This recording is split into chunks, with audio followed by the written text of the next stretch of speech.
Grace tabernacle apostolic search உள்ளான மனிதன் புதிய நாளுக்குள் அனுதின தியானம். ஞாயிற்றுக்கிழமை ஆனி மாதம் 16ஆம் தேதி 2024ஆம் ஆண்டு. இன்றைய தியான தலைப்பு தேவ நீதியில் வேற்றுமை இல்லை. இன்றைய தியான வசனம் உபாகமம் 10ஆம் அதிகாரம் 17ஆம் வசனம்.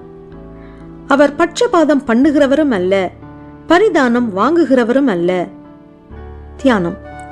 மோசையானவன் பிறந்தபோது அவன் திவ்ய சௌந்தரியம் உள்ளவன் என்று அவனுடைய பெற்றோர்கள் கண்டார்கள். அதாவது அந்த குழந்தையை குறித்த விசேஷித்த தன்மையை அவன் பிறப்பிலேயே அவர்கள் கண்டுகொண்டார்கள். அவன் வளர்ந்து பெரியவனாகிய போது எகிப்தின் சகல சாஸ்திரங்களையும் கற்று தேர்ந்தவனாக இருந்தான். தன் சகோதரர் படும் பாடுகளிலே அவர்களுக்கு உதவி செய்ய வேண்டும், அவர்களை விடுதலையாக்க வேண்டும் என்ற நல்மனம் அவனுக்கு இருந்தது. ஆனால் தேவனுடைய பிள்ளைகளுடைய வாழ்விலே தேவன் முன்குறித்த ஒரு நேரம் உண்டு. அந்த நேரம் முந்துவதும் இல்லை, பிந்துவதும் இல்லை.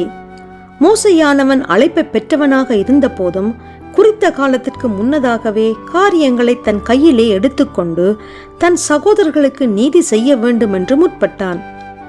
அவன் நல்ல எண்ணம் கொண்டவனாக இருந்த போதும் சுயமாக அவன் எடுத்த தீர்மானங்களின் பின்விளைவுகளுக்கு அவன் தப்பித்துக் கொள்ள கூடாதிருந்தது.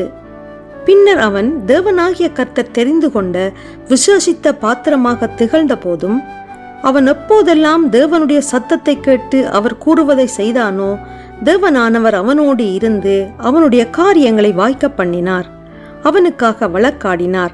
ஆனால் அவன் தேவனானவர் சொல்லாத காரியம் ஒன்றை மேரிபாவின் தண்ணீர் விடயத்திலே செய்ததால் அவன் தேவனுடைய ஊழியக்காரனாக இருந்த போதும் நீதியுள்ள தேவன் தாமே அவனை கண்டித்தார், அவனை தண்டித்தார்.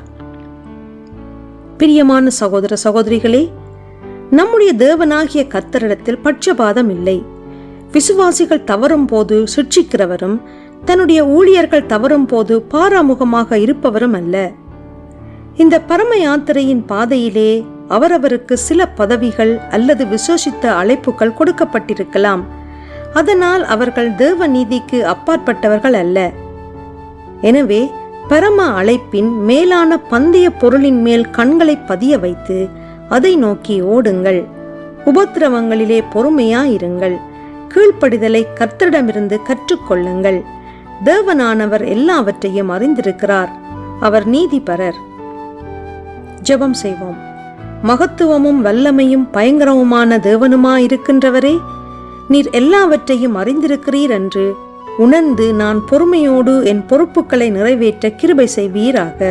இரட்சகர் இயேசு வழியாக ஜெபிக்கின்றேன். ஆமேன். மாலை வாசகம் ரோமர் 2ஆம் அதிகாரம் 11ஆம் வசனம்.